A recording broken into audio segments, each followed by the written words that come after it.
तू की कर रही? अब क्या करती है मैंने? मैं भी कमा घर च हर वेले किल किल क्यों पई रहंदी है? क्यों तेरा प्यो हर रोज आके लड़दा रहता है, मेरे सिर पे नचदा रहता है। तो आप लोगों की अपनी कोई मसले है, मुझे क्या बताओ। भरा तेरी दी हर चौथे दिन मोहल्ले च लड़ाई, कदी है कदी ओ बेचारे निक्के बाल दा दंद टुट गया, डिग के थल्ले इस्त्री शादी सड़ गई है। ये जानी की है? अब मैंने क्या कर दिया है? नहीं हाले मैं तेन दसा कि तू की कीता है। फुप्पी तेरी फोन करके 24 घंटे लड़दी रहंदी है, जो फोन ना चुकीए ते घर आ जाती है लड़न लई। तो अब इसमें मेरा क्या कसूर है? तेनू नहीं पता एक कैंची चलान नाल घर च कितने फसाद करने। खुदा का वास्ता मियां बाप ये ना कह दीजिएगा कि रूस और यूक्रेन की लड़ाई मेरे कैंची खड़काने की वजह से हुई है।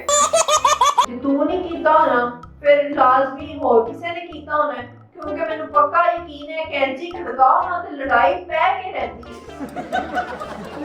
कैंची खड़काने से लड़ाइयां होती ना तो मैं हर घर में जाके इस तरह करके लड़ाइयां करवा।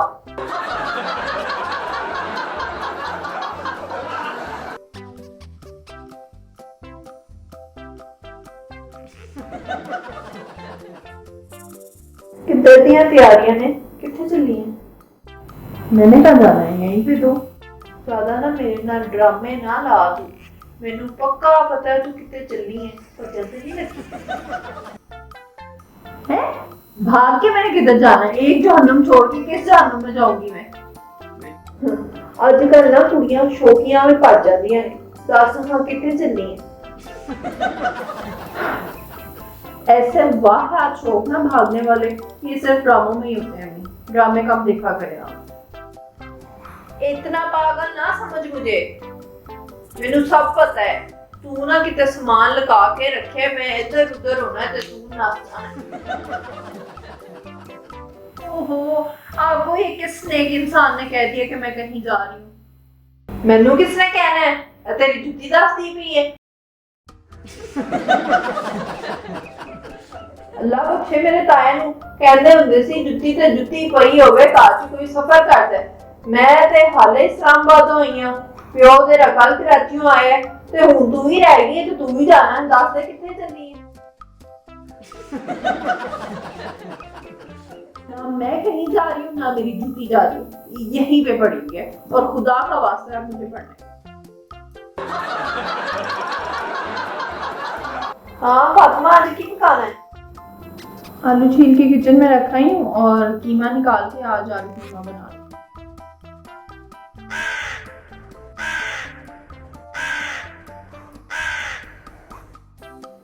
इस तरह कर कि तू ना आलू कीमा रहन दे ते बिरयानी धर ले, नाल जेड़े कीमा बनाना सी उहदे तू कोफ्ते बना ले ते मिठे च भी कुछ बना ले, खीर खूर बना ले।